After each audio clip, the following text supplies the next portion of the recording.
اور وہ ایجنڈا آپ کو پتا ہے کیا ہے, وہ ہے افغانستان. لیکن کامران اس طرح کا جو اسٹیٹمنٹ اتنے ہائی لیول سے آنا, تو یہ تو ڈائریکٹلی ایک سوورن اسٹیٹ کو وہ سنب کر رہی ہیں.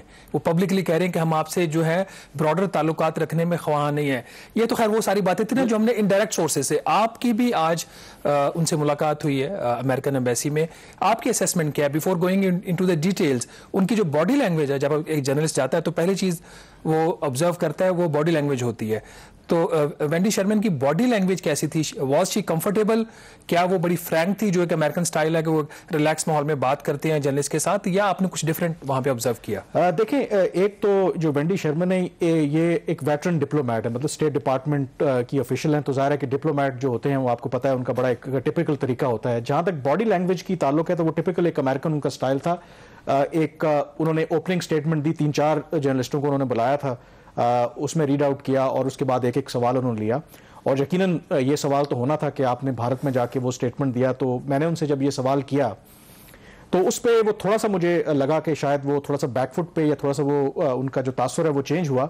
تو انہوں نے یہ کہا کہ میرا وضاحت دینے کی کوشش کی. انہوں نے کہا کہ یہ جو میرا وزٹ ہے, میں نے یہ کہا تھا کہ اس کا ایک خاص پرپز ہے, اور وہ پرپز ہے افغانستان. اور یہ وزٹ جب آپ کے وزیر خارجہ شاہ محمود قریشی کی ملاقات سیکرٹری آف اسٹیٹ سے ہوئی تو انہوں نے کہا تھا کہ آپ پاکستان آئیں اور زمینی حقائق کو دیکھیں. جب میں نے ان کو ریمائنڈ کروایا کہ آپ نے, چلیں یہ بات تو سمجھ آتی, لیکن آپ نے یہ بھی کہا ہے کہ ہم پاکستان کے ساتھ براڈ بیسڈ ریلیشن شپ بلڈ نہیں کرنا چاہتے, تو اس پر انہوں نے ڈائریکٹ جواب نہیں دیا, ڈاؤن پلے کرنے کی کوشش کی. انہوں نے کہا کہ بے شک Afghanistan on top of the agenda تھا ان کا یہ جو وزٹ تھا, لیکن اس کے ساتھ ساتھ انہوں نے جیو اکنامکس پہ بھی بات کی ہے, جو بائیلیٹرل کوآپریشن ہے دونوں ملکوں کے درمیان اس پہ بھی بات کی ہے, کلائمیٹ چینج پہ ہماری بات ہوئی ہے, اور ان تمام معاملات پہ. تو انہوں نے اس تاثر کو زائل کرنے کی کوشش کی ہے کہ جو انہوں نے وہاں پہ اسٹیٹمنٹ دیا, انہوں نے کہا کہ پاکستان کے ساتھ ہمارے لانگ ٹرم اسٹریٹجک ریلیشن شپ ہیں, اسٹریٹجک نہیں تو لانگ ٹرم ایک ریلیشن شپ ہیں. اور جو سگنیفیکنٹ انہوں نے بات کی کہ ایک ہسٹری ہے دونوں ملکوں کے درمیان سیکیورٹی کوآپریشن کی. اور ایک جو بات جو مجھے بھی اسٹرائکنگ لگی, انہوں نے کہا کہ جو دونوں ممالک کی افواج ہیں ان کی جو قیادت ہے, ان کے آپس میں پرسنل ریلیشن شپ ہے, جو ریلیشن شپ ہے جس کی وجہ سے جو تعلقات ہیں اس کا ایک یہ امپورٹنٹ ایسپیکٹ ہے. تو جو مجھے جو لگا, جو میں نے سینس گیدر کی ہے, انہوں نے بڑا واضح کہا, افغانستان کے کانٹیکس میں وہ بات ہو رہی تھی, انہوں نے کہا جی افغانستان میں جو طالبان نے پبلک کمٹمنٹس کی ہیں, مثلا ایک انہوں نے کہا تھا کہ وہ انکلوسیو گورنمنٹ بنائیں گے, وہ ہیومن رائٹس اور خواتین کے حقوق کا احترام کریں گے, وہ فریڈم آف پریس ہو یا لوگوں کی موومنٹ ہے اس کو کریں گے, وہ اپنی سرزمین کسی اور ملک کے خلاف استعمال ہونے کی اجازت نہیں دیں گے. انہوں نے کہا کہ امریکہ کی ابھی تک کی جو اسیسمنٹ ہے, ابھی تک طالبان نے اپنی جو کمٹمنٹس ہیں ان کو نہیں نبھایا, اور ہم ان کو اس لیے تسلیم بھی نہیں کریں گے. اور انہوں نے یہ کہا کہ یہاں پر پاکستان کی ذمہ داری بنتی ہے کہ وہ طالبان کو انٹرنیشنل کمیونٹی کے ساتھ مل کر اکاؤنٹیبل ٹھہرائے کہ جو انہوں نے پبلک کمٹمنٹس کی ہیں. تو اگر یہ ان کی سٹیٹمنٹ دیکھیں تو بڑا کلیئر کنڈیشن ہے کہ پاکستان کو وہ یہ کہہ رہی ہیں کہ یہ آپ کہہ لیں گے ڈو مور یا مطالبہ ہے کہ آپ جب تک طالبان جو انٹرنیشنل کمیونٹی کو سیٹسفائی نہیں کرتے اس وقت تک آپ انہیں ریکگنائز نہ کریں. تو میرے خیال میں یہ بڑا واضح ان کی طرف سے ایک پاکستان کے لیے پیغام ہے کہ آپ ان کو ریکگنائز نہ کریں جب تک طالبان جو ہیں وہ تمام جو کمٹمنٹس پوری نہیں کرتے. اچھا, اس میں ایک تو اگر ان کا بھارت کا دورہ دیکھتے ہیں تو اس میں ان کی جو انٹریکشن تھا وہ پرائیویٹ سیکٹر کے ساتھ بھی تھا, وہ چیز پاکستان میں آپ کو نظر نہیں آتی. ان کی گورنمنٹ آفیشیل سے بات ہوتی ہے اور 4-5 جرنلسٹ جو انہوں نے وہاں پہ بلائے ہوئے تھے, آپ لوگوں سے انٹریکشن ہوا. اوور آل تو آپ نے ایک اسیسمنٹ دے دی, تو آپ کے کنکلوڈنگ ریمارکس اس کے اوپر کیا ہیں؟ How do you see her visit to Pakistan? کیا اس سے بات جو انہوں نے کہی تھی بات بھارت سے آنے سے پہلے کہ جی ہم صرف افغانستان کے اوپر ہی بات کرنے جا رہے ہیں, تو آپ کیا سمجھتے ہیں واقعی یہ جو وزٹ تھا وہ افغانستان تک رہا, اور افغانستان میں انہوں نے پھر بتا دیا کہ ان کی جو ایکسپیکٹیشنز تھیں اس کے اوپر طالبان پورا نہیں اتر رہے, اور پاکستان کو اپنی کمٹمنٹ پوری کرنی چاہیے تاکہ جو طالبان ہیں وہ انٹرنیشنل ہیومن رائٹس, خواتین کے حقوق اور باقی جو چیزیں ہیں اس کے اوپر وہ ڈیلیور کر سکیں جو انہوں نے وعدے کیے تھے دوحہ راؤنڈز میں. تو what is your final assessment کہ کیا یہ جو دورہ ہے اس سے کوئی برف پگھلتی نظر آئے گی بٹوین پاکستان اینڈ امریکہ, یا پھر تعلقات اسی طرح ہیں رہیں گے جس طرح پہلے تھے؟ دیکھیں, جو اسپیسیفک ایجنڈا اور اس کی بات کی ہے, جو میری اسیسمنٹ ہے یا جو لوگوں سے انٹریکشن ہوتی ہے وہ بڑا واضح ہے کہ ابھی بھی امریکہ پاکستان کے ساتھ افغانستان یا سیکیورٹی ڈریون تعلقات چاہتا ہے. افغانستان سے وہ بے شک نکل گئے ہیں, جو اس وقت اسپیسیفک امریکہ کا انٹرسٹ ہے وہ ہے کاؤنٹر ٹیررزم. وہ نہیں چاہتے کہ افغانستان ایک دفعہ پھر وہاں کی جو سرزمین ہے وہ کسی اور ملک اور امریکہ کے مفادات کو نقصان پہنچائے. اور اس کانٹیکسٹ میں میرے خیال میں ان کو اسپیسیفک پاکستان کی مدد چاہیے. وہ کاؤنٹر ٹیررزم کے آپریشنز ہوں, وہ پاکستان کی ایئر سپیس ہو, یا ان معاملات پہ. ادر دین دیٹ, سوائے میرے خیال میں بیانات کے علاوہ مجھے نہیں لگتا کہ وہ بہت بڑی کنسیشن دیں گے. لیکن جاتے جاتے ایک اور چیز ضرور ہے کہ ان سے یہ بھی سوال ہوا جو ہم بھی اپنے پروگراموں میں ڈسکس کرتے رہے کہ اتنا عرصہ گزر چکا ہے, ابھی تک صدر جو بائیڈن ہیں انہوں نے ہمارے وزیراعظم عمران خان کو ٹیلی فون کال نہیں کی, تو اس کی کیا وجہ ہے. ان سے سوال کیا گیا کہ کیا اس کا مطلب ہے کہ امریکہ نے پاکستان کے ساتھ جو سفارتی تعلقات ہیں وہ ڈاؤن گریڈ کر لی ہیں. تو انہوں نے آگے سے کہا کہ ایسا کچھ نہیں ہے. بہت سے جو لیڈران ہیں دنیا کے وہ جو بائیڈن اور امریکی صدر سے بات کرنا چاہتے ہیں, اور انہوں نے کہا کہ یہ ٹیلی فون کال ہوگی اور جلد ہوگی. مطلب یہ کہ کہیں نہ کہیں وہ یہ خبر دے رہی تھیں کہ یہ ٹیلی فون کال ہوگی اور جلد ہوگی. تو لگتا یہ ہے کہ شاید یہ جو ملاقاتیں ہوئی ہیں کچھ اس میں لگتا ہے کہ پیش رفت ہوئی ہے, تو شاید اس وجہ سے انہوں نے کہا کہ یہ ٹیلی فون کال دونوں لیڈران کے درمیان ہوگی. اور انہوں نے یہ کہا کہ اس کی ٹائمنگ پر زیادہ بات نہیں کرنی چاہیے, اس میں زیادہ آپ ریڈ نہ کریں, بس وہ ایک وقت کا ہے, بہت سے لوگ بات کرنا چاہتے ہیں, شاید پریزیڈنٹ اپنی مصروفیات کی وجہ سے وہ بات نہیں کر پائے. بہرحال ہم اس ساری صورتحال پر نظر رکھیں گے, یہاں پر بریک لیں گے اور بریک کے بعد آئی ایم ایف اور پاکستان حکومت کے درمیان جو مذاکرات جاری ہیں ان پر بات کریں گے.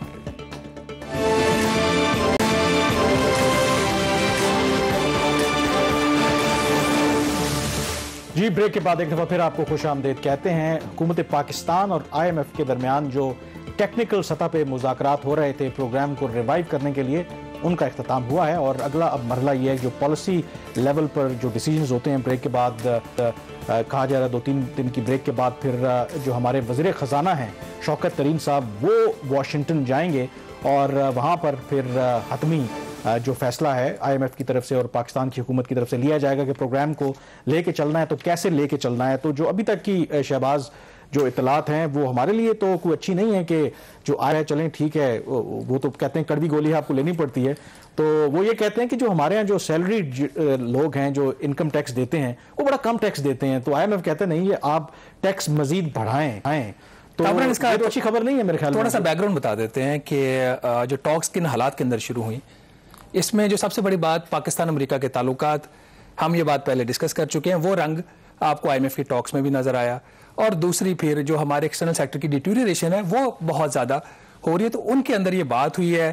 بات آپ نے ٹھیک ہے, آپ ہر سال کہتے ہیں ہم ٹیکس دیتے ہیں, لیکن آئی ایم ایف کہتا ہے کہ ٹیکس نہیں ہے. لیکن اس میں جو بڑی خبر ہے وہ تو یہی ہے ناظرین کہ آئی ایم ایف کی طرف سے یہ مطالبہ ہے کہ انکم ٹیکس میں پاکستان کو مزید کوئی 225 ارب روپے کے نئے ٹیکس لگانے ہیں. تو کابرن صاحب اس کا بیک گراؤنڈ یہ ہے کہ جب ہم نے جون میں مذاکرات کیے تھے آئی ایم ایف سے, تو آپ کو یاد ہوگی شوکت ترین صاحب کی سٹیٹمنٹ کہ جی 150 ارب روپے کے آئی ایم ایف کا مطالبہ آیا ہے سیلریڈ کلاس کے اوپر, ان کا ہم نے نہیں مانا. تو اس کے ساتھ اب انہوں نے اور چیزیں ایڈ کر دی ہیں کہ جو سیلریڈ کلاس کے ٹیکسز ہیں, حکومت کا جون میں وعدہ تھا, آئی ایم ایف نے کہا ہے کہ جو سلیبز ہیں ابھی 11 ہیں, مطلب آپ کا جو انکم ٹیکس کا لیول ہوتا ہے, انکم کا لیول ہوتا ہے اس کے اوپر آپ کے اوپر ٹیکس لگتا ہے 10%, 12%, 12.5%, 15%, 20%, 25%, 30%, 35%, اس طرح وہ سلیبز کے ریٹس ہیں.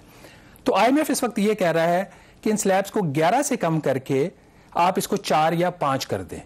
اس کا مطلب یہ ہے کہ وہ جو آپ کی سیلریڈ کلاس ہے یا انڈیویجول لوگ ہیں جو پرائیویٹ سیکٹر سے کام کرتے ہیں, ان کی میجورٹی جو ہے, چونکہ ہمارے انکم لیولز اتنے زیادہ نہیں ہیں, تو وہ اس وقت وہ 10 سے 12% کے ریٹ کے اوپر فال کرتے ہیں, کچھ 15% پہ کرتے ہیں. تو اگر سلیب جو ہے فار ایگزامپل جو ہائیسٹ سلیب کا ریٹ آپ کا 35% ہے, تو جب سلیبس 11 سے 4 یا 5 ہو جائیں گی تو حکومت کے پاس آپشن کیا بچتی ہے پھر 10% ریٹ, 20% ریٹ, 25% ریٹ, 30% اور 35%. تو وہ جو بندہ افیکٹولی 10 یا 12% ٹیکس دے رہا ہے, اس کا ٹیکس آئی ایم ایف کہہ رہا ہے کہ بڑھا کے 20% تک وہ چلا جاتا ہے اگر وہ سلیب چینج ہوتی ہے. تو آپ کا 100 گنا ٹیکس آپ کا بڑھ جاتا ہے بغیر انکم ٹیکس ریٹ کا, آپ کا ریٹ انکریز کیا. تو یہ ایک سب سے بڑا ناظرین آئی ایم ایف کی طرف سے. حالانکہ یہ ڈیمانڈ جو اس سے پہلے جو پچھلا بجٹ آیا تو اس وقت تھی, اور جب شوکت ترین آئے تو پھر شاید انہوں نے یہ بات نہیں مانی, کیونکہ یہ مطالبہ تو آئی ایم ایف کا پہلے بھی تھا کہ آپ یہ اتنے جو سلیبز ہیں یہ کم کریں. تو لیکن شوکت ترین صاحب نے اس وقت یہ فیصلہ لیا کہ نہیں, جو پرانے سلیبز ہیں وہی چلیں گے. تو لیکن اب کیا یہ ان کی اتنی ٹف کنڈیشن ہے کہ, اور اگر حکومت مان جاتی ہے تو کیا in the middle of the financial year is it possible کہ وہ چینج کر دیں اسے؟ اچھا, اس میں کامران تھوڑا سا میں اس کو فردر ایکسپلین کر دوں. ایک تو یہ کہ صرف یہ سلیبز والا نہیں ہے, اس کے ساتھ جو انکم ٹیکس کی ایگزمپشنز ہیں جیسے پینشنرز کے لیے ہیں اور بہت سارے انسٹیٹیوشنز کے لیے ہیں, اس کو بھی آئی ایم ایف کہہ رہا ہے کہ ودرا کرو. تو کمپریہنسو پیکیج ہے کوئی تقریباً 225 ارب سے لے کے 250 ارب روپے کا. مطلب میں نے یہ اس لیے کیا تھا کہ اس سے جو ہٹ ہوتا ہے وہ سیلریڈ کلاس عام بندہ زیادہ ہوگا. میں نے سٹارٹ میں ایک بات کہی تھی, اس کو میں اب ایکسپلین کروں, اس وقت میں نے جان بوجھ کے نہیں کیا تھا, کہ اس کا بیک گراؤنڈ یہ ہے کہ یو ایس کے ساتھ پاکستان کے تعلقات اور دوسرا ایکسٹرنل سیکٹر کی ڈیٹیریوریشن. ایک جو چیز پاور سیکٹر کا تو مسئلہ پاکستان کا ہے, اس کے اوپر ابھی ہم بتائیں گے کہ بات کیا ہوئی ہے. یہ جو 4 اکتوبر سے مذاکرہ شروع ہوئے تکنیکی لیول کے, جس میں ہم نے ڈیٹا ایکسچینج کیا اور 8 اکتوبر اس کی ڈیڈ لائن تھی پہلے مرحلے کی, اس کے اندر جو پوزیشن آئی ایم ایف کے سامنے آئی ہے وہ تھوڑی سی جو ہمارے وزارت خزانہ کے اور ایف بی آر کے ذرائع ان کے بقول آئی ایم ایف کی جو پوزیشن ہے وہ پاکستان کی گراؤنڈ ریئلٹیز کو ریفلیکٹ نہیں کر رہی. ایک جو چیز پاکستان کمفرٹیبل فیل کر رہا تھا آئی ایم ایف کے ساتھ مذاکرات شروع ہونے سے پہلے, کہ پہلے 3 ماہ کے اندر جو ایف بی آر کی ٹیکس کلیکشن ہے اس میں 38% سے زیادہ اضافہ ہوا. جو ہدف تھا اسے 187 ارب روپے حکومت نے زیادہ اکٹھا کیا. تو ان کا یہ خیال تھا کہ یہاں پہ تو وہ جو 150 ارب روپے کی ڈیمانڈ ہے وہ پیچھے رہ جاتی ہے, ایسا نہیں ہوا. یہاں پہ ان کا یہ خیال ہے, ہمارے جو لوگ ہیں جو ان سے مذاکرات کر رہے ہیں, کہ شاید یہ جو آئی ایم ایف اتنا سخت پوزیشن لی ہو اس کے پیچھے کچھ امریکن کلر بھی ہے. تو سوال یہ پیدا ہوتا ہے پھر کیا امریکہ جو ہے وہ واقعی lander of the last resort ہے یا پھر وہ امریکن پالیٹکس کا ایک ٹول ہے. تو میرے خیال میں یہ بڑی انٹرسٹنگ ٹائمنگ ہے کہ امریکی نائب وزیر خارجہ آج اپنا دورہ مکمل کر کے واپس چلی گئی ہیں. تو غالباً جو اگلا راؤنڈ ہے مذاکرات کا وہ 13 سے واشنگٹن میں ہونا ہے, 13 سے 15. تو اگر وہاں پہ وہ واپس جائیں گی, اپنے جو اسٹیٹ ڈپارٹمنٹ ہے, وائٹ ہاؤس ہے, ان کو بریف کریں گی, اگر تو یہاں پر کوئی پازیٹیو آؤٹ کم رہا ہے تو شاید پھر ادھر سے آئی ایم ایف کو گرین سگنل نہیں ملے. تو I think lot will depend on that کہ جو ابھی اس کی آؤٹ کم ہے. تو ٹائمنگ انٹرسٹنگ ہے, اس میں اس پہ حتمی فیصلہ حکومت پاکستان تو اس کو ریزسٹ کر رہی ہے.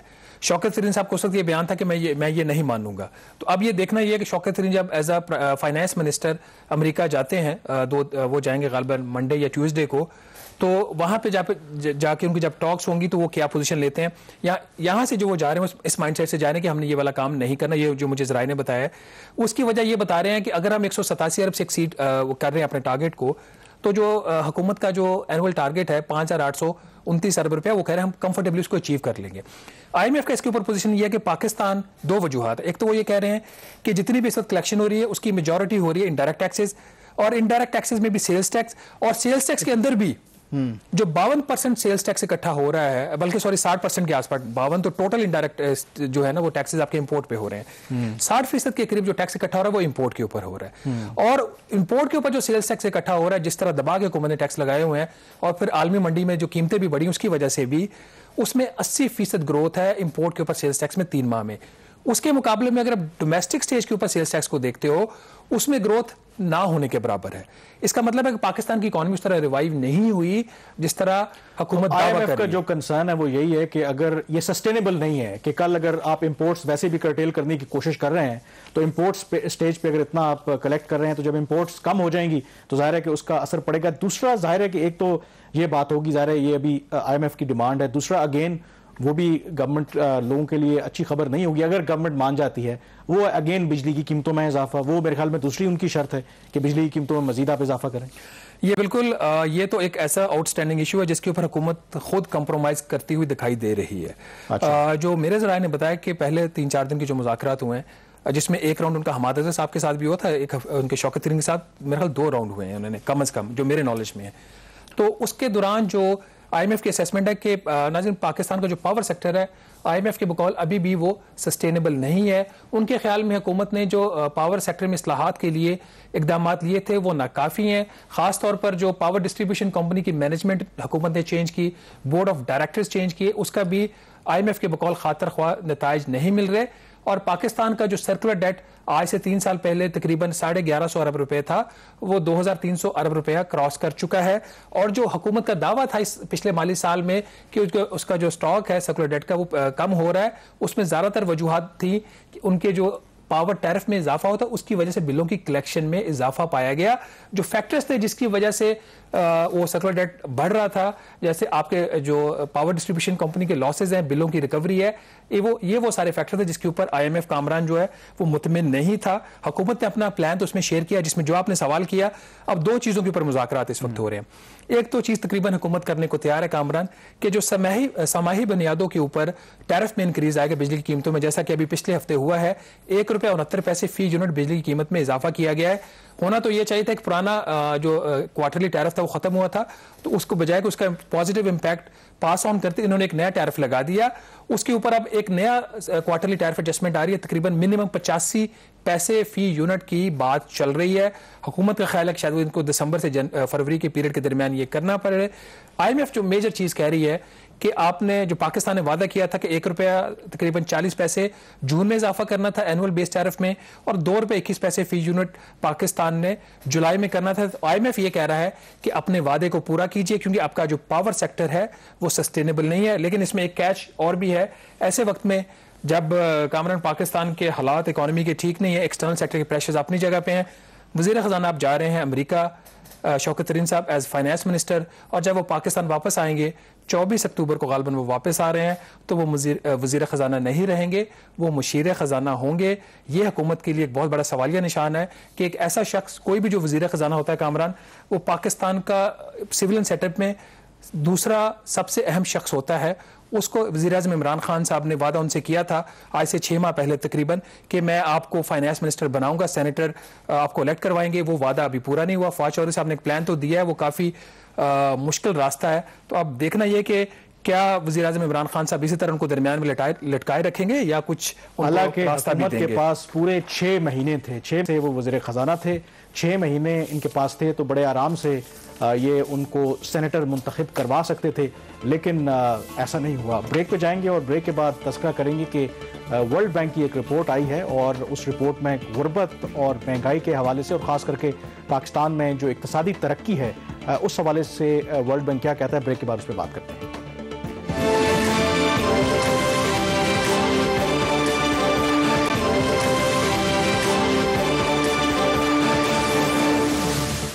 جی بریک کے بعد ایک دفعہ پھر آپ کو خوش آمدید کہتے ہیں. ورلڈ بینک کی جو تازہ رپورٹ آئی ہے اس میں یہ کہا گیا ہے کہ پاکستان میں خاص کر کے جو مہنگائی ہے اور غربت ہے اس میں اضافے کا امکان ہے, اور جو گروتھ ہے آپ کی معاشی اقتصادی ترقی اس میں سست روی آ سکتی ہے. تو شہباز, یہ بڑا انٹرسٹنگ ہے کہ بریک سے پہلے بھی ذکر کر رہے تھے کہ آئی ایم ایف کے ساتھ جو ہمارے مذاکرات چل رہے ہیں, ایک جو ان کی شرط ہے کہ بجلی کی قیمتوں میں آپ اضافہ کریں, اور پاکستان کی جو حکومت ہے کسی حد تک اس میں رضامند بھی نظر آتی ہے. لیکن عالمی بینک کی رپورٹ آئی ہے اس میں یہ جو کہہ رہے ہیں کہ اگلے مالی سال بھی جو پاکستان میں غربت یا جو مہنگائی ہے کی شرح ہے اس میں اضافہ ہوگا, اور اس کی ایک بہت بڑی وجہ وہ یہ بتاتے ہیں جب بجلی کی قیمتوں میں اضافہ ہوگا, آئل پرائسز اور کموڈٹی پرائسز.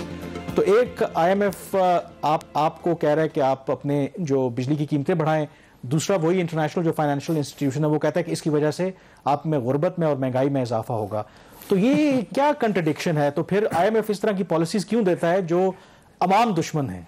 اس کا ایک بڑا ہی ایک ان کے نظر میں جو بہت بڑا وہ کام کرتے ہیں, ایک طرف وہ بجلی کی قیمت بڑھاتے ہیں, پیٹرول کی قیمتیں بڑھتی ہیں, اور ساتھ ہی پھر ایک نعرہ لگا دیا جاتا ہے کہ ٹارگیٹڈ سبسڈیز ہم دے رہے ہیں جس کی وجہ سے جو غریب ترین طبقہ اس کے اوپر امپیکٹ نہیں آئے گا.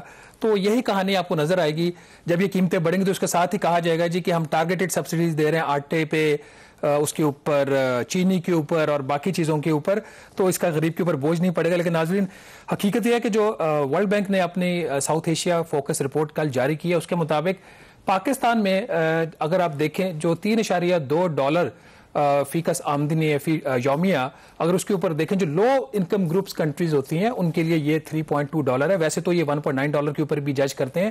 تو $3.2 جو پاکستان کے تقریباً $550 روزانہ کے بنتے ہیں, پاکستان کی تقریباً 1/3 آبادی سے زیادہ جو ہے وہ اس لیول انکم لیول سے نیچے ہے. ورلڈ بینک کا یہ کہنا ہے کہ یہ جو شرح تھی یہ 36% تھی تقریباً 2018-19 میں, جو پھر بڑھ کے ہوئی 38%, پھر اب 37%. اس دفعہ وہ کہہ رہے ہیں کہ اگر پاکستان اس کی جو GDP گروتھ ہے وہ 3.5% کے قریب ہو جاتی ہے تو پھر یہ اشارہ کم ہو کے 35.7% ہو جاتی ہے. لیکن ابھی بھی پاکستان کی جو تقریباً 1/3 آبادی ہے وہ غربت کی شرح سے نیچے رہ رہی ہوگی. کامران, مہنگائی کا آپ نے بتا دیا کہ جیسے ہی بجلی کی قیمتیں بڑھیں گی اور باقی ساری چیزیں ہوں گی تو ورلڈ بینک کی یہ اسیسمنٹ ہے کہ مہنگائی کی شرح پاکستان میں اس سال 9% رہے گی, پچھلے سال کے مقابلے میں زیادہ ہے. یہ بات یاد رکھیں, یہ ایوریج ریٹ وہ بتا رہے ہیں 9%. منتھلی ریٹ اس کا مطلب ہے 9, 10, 11 کے آس پاس ہی رہے گا, تو لوگوں کے لیے کافی مشکلات ہیں. اب اس میں سوال یہ آ جاتا ہے, ایک طرف مہنگائی ہے, دوسری طرف غربت ہے, تو پھر پاکستان ترقی کیسے کرے گا؟ جو لوگ ہیں ان کا کیا بنے گا؟ جو اکنامک فورکاسٹ ہے ورلڈ بینک کا وہ بھی کوئی اتنا پازیٹیو نہیں آیا. یہ جو رپورٹ تھی اوور آل ایک مکسڈ سناریو وہ کامران پینٹ کر رہی ہے. حکومت پاکستان اس سال جو اس کا اینول GDP گروتھ کا ہدف ہے وہ 4.8% ہے. ویسے آپ کو یاد ہوگا شوکت ترین صاحب تو 6% کی رفتار سے بھاگنا چاہ رہے تھے, لیکن اس کے بعد پھر بریک ان کو لگانا پڑ گئی ہے. تو ناظرین, جو ورلڈ بینک کا فورکاسٹ ہے ان کا خیال ہے کہ 3.4% گروتھ رہے گی اس سال, اور اس میں جو زراعت کا شعبہ ہے اس میں پچھلے سال کے مقابلے میں گروتھ زیادہ ہوگی, جبکہ جو انڈسٹریز اور سروسز ان دونوں شعبے میں جو گروتھ کا ریٹ ہوگا پچھلے سال سے بھی کم ہوگا. اس کے ساتھ جو امپورٹنٹ چیز ہے جس کے اوپر ہم سب کو شاید غور کرنا چاہیے کہ پاکستان کی جو کریڈیبلٹی ہے وہ کافی ایٹ سٹیک آئی ہوئی ہے. جو پچھلے سال کی ترقی کی شرح حکومت نے بتائی تھی اور نیشنل اکاؤنٹس کمیٹی نے اس کو اپروو کیا تھا وہ تقریباً 4% تھی. تو ورلڈ بینک کی اس رپورٹ کے اندر جو نمبر دیا گیا ہے وہ 3.5% دیا گیا ہے. یاد رہے یہ وہی نمبر ہے جب مئی جون میں جب یہ نمبرز آئے تھے GDP گروتھ کے, تو جو انڈیپینڈنٹ اکانومسٹ تھے کامران وہ یہ بات کہہ رہے تھے کہ جو گیون دی گراؤنڈ ریالٹیز اور جو ڈیٹا اویلیبل تھا اس کے مطابق یہ جو ترقی کی شرح 4% بتائی گئی زیادہ بتائی گئی ہے. کہنے کو تو یہ آدھے فیصد کا فرق ہے, نائدر ہیئر نار دیئر, لیکن اس سے بڑا سوال یہ ہے کریڈیبلٹی آف دی نمبرز. تو جب یہ میں نے سوال ورلڈ بینک کو بھیجا کہ حکومت پاکستان تو کہہ رہی ہے جی کہ ہماری ترقی کی شرح 4%, آپ 3.5% بتا رہے ہیں, وہ کہہ رہے ہیں بائی اینڈ لارج یہ اسی لیگ کے اندر ہے, لیکن ہمارے حکومت کے اور ورلڈ بینک کے نمبرز تب ملیں گے جب حکومت ہمیں جو پروونشل لیول پہ نمبرز دے گی GDP گروتھ کا, تو ان کو اس کا مطلب ہے کچھ ڈاؤٹس ہیں. میں نے خبر کی تھی آپ کو یاد ہوگا مئی میں کہ اس وقت جو وزیر اعظم ہیں ان کے ایک معاون خصوصی تھے, انہوں نے وفاقی ادارہ شماریات کے اوپر میرے ذرائع کے مطابق دباؤ ڈالا تھا کہ یہ جو نمبر 3 اور 3.5% کے قریب آ رہا تھا اس کو بڑھا کر زیادہ کر دیا جائے. تو وہ بات آج یہاں پہ ورلڈ بینک سے ثابت ہو رہی ہے. اور وہ معاون خصوصی اب معاون خصوصی رہے بھی نہیں ہیں, تو یہ والی سچویشن ہے. چیزیں انہوں نے وہ رسک کی بھی بات کی جو پاکستان کی جو اکنامک گروتھ ہے, اور خاص کر کے ظاہر ہے کہ قرضوں پر ہم بہت زیادہ بات کرتے ہیں, اس کے حوالے سے بھی انہوں نے کچھ اپنی اسیسمنٹ دی ہے. تو کیا ان کی یہ اسیسمنٹ بھی جو ہماری حکومت کی جو اسیسمنٹ ہے اس سے میچ کرتی ہے, یا اگین جس طرح اکنامک گروتھ ریٹ کے فگرز ہمارے ڈیفرنٹ ہیں پچھلے سال کے اور ورلڈ بینک کے ڈیفرنٹ ہیں, تو قرضوں کے حوالے سے کیا سچویشن ہے ورلڈ بینک کی نظر میں؟ جو اچھا, ان کی جو رپورٹ ہے یہ اس میں جو debt to GDP ratio World Bank نے دی ہوئی ہے وہ 90.7% ہے جو یہ پچھلا سال ختم ہوا ہے. حکومت نے کہا ہے کچھ 83%. میرا خیال ہے اس میں ڈیٹیل نہیں دی ہوئی ورلڈ بینک کی رپورٹ کے اندر, میرا خیال ہے ڈیٹ اینڈ لائبلٹیز کو انکلوڈ کر کے تو یہ پھر یہ ٹوٹل نمبر بتا رہے ہیں. شاید ایک وجہ یہ ڈفرینس, دوسرا کو ڈیفینیشن کا بھی ڈفرینس ان کا ہو سکتا ہے. لیکن اس میں جو امپورٹنٹ چیز یہ ہے وہ یہ ہے کہ جو بھی شرح ہے 90 لے لیں یا 84 لے لیں, ورلڈ بینک کے مطابق یہ شرح اس سال اسی سطح پہ رہے گی. دوسرا اس میں جو آپ نے کہا تھا خطرات کیا ہے پاکستان کی اکانومی کو, سب سے بڑا ان کے خیال میں جو خطرہ ہے وہ پاکستان کے جو ایکسٹرنل سیکٹر سے پرابلمز آ رہے ہیں وہ بہت زیادہ آ رہے ہیں اس وقت.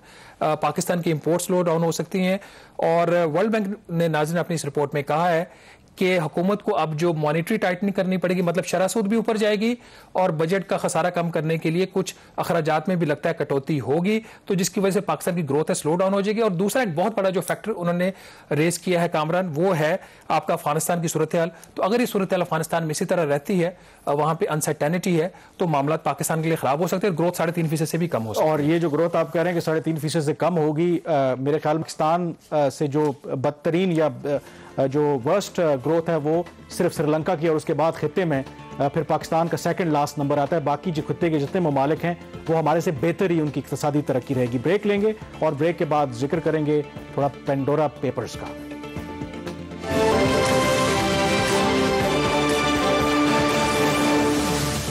جی بریک کے بعد ایک دفعہ پھر آپ کو خوش آمدید کہتے ہیں. تقریباً ایک ہفتہ گزر چکا ہے جب یہ پینڈورا پیپرز لیک کیے گئے تھے اور بہت زیادہ ہائپ تھا ان کے ریلیز ہونے کے بعد, اور تقریباً اب ایک ہفتہ گزر گیا ہے تو لگتا یہ ہے کہ یہ سٹوری کہیں گم ہو گئی ہے, کیونکہ جو 700 لوگوں کے پوری دنیا میں نام سامنے آئے اس میں 40 جو لوگ ہیں وہ پاکستانی ہیں, اس میں پولیٹیشنز بھی ہیں, اس میں بزنس مین بھی ہیں, اس میں ریٹائرڈ جو ہیں وہ افسران بھی ہیں ملٹری کے, تو بہت سے لوگوں کے اس طرح سے نام آ رہے ہیں پاکستان کے اندر بھی. لیکن شہباز جو سب سے امپورٹنٹ سوال ہے کہ ایک تو ہائپ ہے, جو کیا گیا تھا وہ تو ہائپ لگتا ہے ختم ہو گیا ہے, لیکن کیونکہ یہ بہت سے جو معاملات ہیں وہ ٹیکس سے ریلیٹڈ ہے, کیونکہ آپ جو بھی ایسٹ بناتے ہیں ظاہر آپ کو ڈکلیئر کرنا ہوتا ہے before the F B R. تو یہ اب نئے جو نام آنے کے بعد ایف بی آر کا اس میں کیا کردار ہے, کیا اس میں کوئی فارورڈ موومنٹ ہمیں نظر آئے گی, یا اس کی شیلف لائف جو خبر کی 1-2 دن تھی اور اس کے بعد ڈیبیٹ کیا ختم ہو گیا؟ اچھا کامران, ایک تو یہ تھوڑی سی کلیریفیکیشن, پاکستان کے اندر جو لوگ جن کے جو ان کے ہمارے پاکستانی جرنلسٹ تھے جنہوں نے ان پیپرز کو دیکھا ہے, ان کے بقول 700 پاکستانی ہیں. 700 پاکستانی, اور اس کے اندر جو ابھی تک جو میڈیا کے اندر نام آئے وہ 40 سے 50 کے درمیان سے زیادہ, اور ابھی تک انہوں نے نام ریلیز نہیں کیے. باقی ڈیٹیلز غالباً وہ آہستہ آہستہ ریلیز کریں گے. اچھا, اس میں امپورٹنٹ چیز یہ ہے کہ جب پاناما پیپرز آئے تھے دنیا بھی ہل گئی تھی, پاکستان بھی ہل گیا تھا. تو آپ نے ایک چیز نوٹ کی ہوگی, اس دفعہ پاناما پیپرز کی طرح کو بہت زیادہ ہلچل نہیں ہوئی. ایک تو وجہ یہ ہے کہ پاکستان میں ہلچل نہیں ہوئی. پاناما پیپرز میں آپ کو پتا ہے کہ نواز شریف صاحب انڈائریکٹلی ان کا نام لیا گیا, اور اس وقت باقاعدہ طور پر ایک مطلب پاناما کے وقت تو زلزلہ آ گیا نا, تو جو میں یہ بات کروں پینڈورا کے وقت کوئی اتنا زلزلہ نہیں ہے. اس کی 2-3 وجوہات ہیں.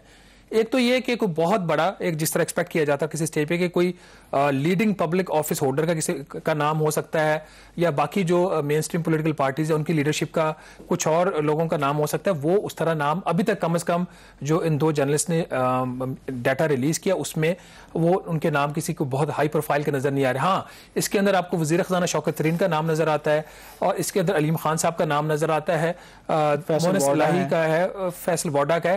اب اس کے اندر کیچ یہ ہے کہ اگر یہ نام ہے تو پھر پرابلم اس دفعہ کیوں نہیں آ رہا. ایک تو اس میں جو میرے خیال میں تھوڑا سا ہمارے جو دوست ہیں آئی سی آئی جی کے لیے کام کرتے ہیں, ان کو تھوڑی سی ایفرٹ زیادہ کرنی پڑے گی کہ آف شور ٹیکس ہیون کے اندر آپ کی کمپنی ہونا کوئی اتنا گناہ نہیں ہے. مسئلہ یہ ہے کہ کیا آپ نے جو کمپنی بنائی کیا آپ نے ڈکلیئر کی, نمبر 1.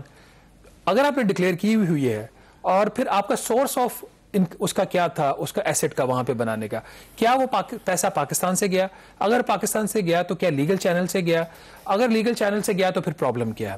اگر نہیں گیا تو پھر یہ بہت بڑا کرائسس ہونا چاہیے, اور وہ تمام لوگ جن کی یہ نام ہے ان کو اب تک ان کے خلاف کوئی نہ کوئی کارروائی ہو جانی چاہیے.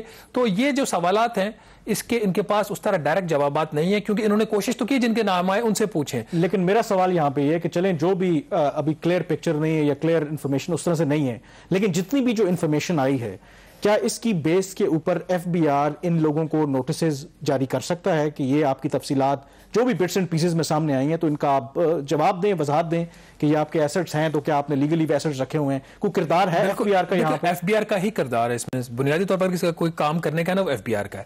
لیکن پاناما پیپرز کا اگر آپ آؤٹ تھے نا, اس میں یا نواز شریف کی قربانی ہوئی یا پھر ایک بہت بڑے بزنس مین تھے, وہ بھی اقامہ پہ ہوئی ڈائریکٹ پاناما پیپرز کے اوپر ہوئی, ان کے نام آگے وہ وہاں سے پھر ایک جے آئی ٹی بنی, اس وقت اس میں ملٹری کے سرونگ لوگ تھے.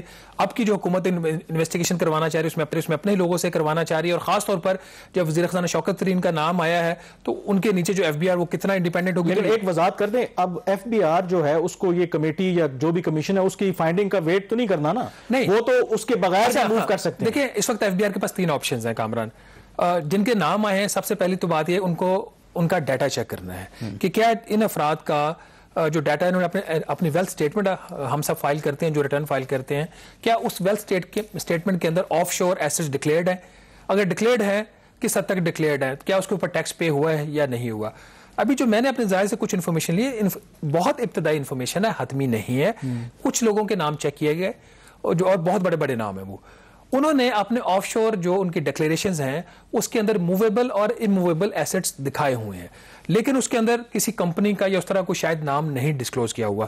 تو اس کے اوپر کیا ایف بی آر پوزیشن لے سکتا ہے؟ اس میں ایف بی آر کے پاس 3 آپشنز ہیں.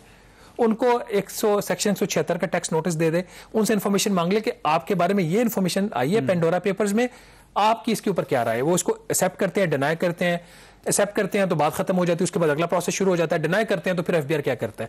دوسری آپشن ایف بی آر کے پاس یہ ہے کہ سیکشن 177 کے اندر ان کے ٹیکس آڈٹ کھول دے. تیسری آپشن یہ ہے کہ ان کو بلا کے سمن کر کے ان سے اسٹیٹمنٹ لے لے. لیکن میں نے کہا شاید آپ یہ کہنے لگے کیونکہ پنڈی کے پاس پنڈورا چنگی بھی ہے کہ چوتھی آپشن یہ ہے کہ آپ پنڈورا چنگی اپنے کاغذ لے کے آ جائیں. نہیں, پنڈورا کو یہ کام وہی لگ رہا ہے, لیکن ایف بی آر کی پرائیورٹی نہیں ہے کامران. جو ایک میرے لیے تھوڑی سی ڈس اپوائنٹنگ بات ہے نا کہ وزیر اعظم عمران خان صاحب کا یہ سب سے بڑا وعدہ تھا کہ میں $200 ارب باہر سے ریکور کر کے لاؤں گا. ایف بی آر کے پاس بے شمار مواقع ہے. Organisation for economic cooperation and development OECD کے بارے میں ہم خود اسی پلیٹ فارم سے بتا چکے ہیں کہ کچھ نہیں یہ نکال سکے. سب سے بڑی بات, اس سے بھی بڑی بات جو مجھے لگ رہی ہے, جس میں مجھے ان کی بدنیتی لگ رہی ہے, جو directorate general of international taxes D G international taxes ہیں, اس کے اوپر پرماننٹ کوئی بھی ہیڈ نہیں ہے. کوئی ڈی جی انٹرنیشنل ٹیکسز 1.5 سال سے نہیں ہے. جو موجودہ چیئرمین ایف بی آر آئے سے 1.5 سال پہلے یہ تقریباً ہوتے تھے, اس کے ڈی جی پھر یہ ہو گئے ممبر ممبر ان لینڈ ریونیو, اور ایڈیشنل چارج انہوں نے رکھ لیا اپنے پاس. اسی طرح جو نیا ممبر ان لینڈ ریونیو ہے اس کو ایڈیشنل چارج دیا ہوا ہے ڈی جی انٹرنیشنل ٹیکسز کا. تو جو نمبر 1 پرائیورٹی ہونی چاہیے تھی وزیر اعظم عمران خان کی, اس کے اوپر بندہ ہی کوئی نہیں ہے. تو انہوں نے ریکوری کیا کرنی ہے, کام کیا کرنا ہے, اس کا پھر وقت ہی بتائے گا. تو اس سے بالکل آپ ٹھیک ہے کہ صرف زبانی باتیں کرنے سے تو معاملات حل نہیں ہوتے, کیونکہ اگر آپ واقعی اتنے کین ہوتے کہ واقعی جو باہر بقول مبینہ طور پر جو پاکستان کی دولت باہر پڑی ہوئی ہے, کچھ پاکستانیوں نے رکھی ہوئی ہے, تو ان کو واپس لانا ہے, تو ظاہر ہے کہ یہ جو ڈی جی انٹرنیشنل ٹیکس کا عہدہ ہے فل ٹائم یہ کسی کو لگاتے, اس طرح سے ایڈیشنل چارج کسی کو نہ دیتے. پروگرام دا ریویو سے اتنا ہی. مجھے کامران یوسف اور شہباز رانا کو اب اجازت دیجیے. اللہ حافظ.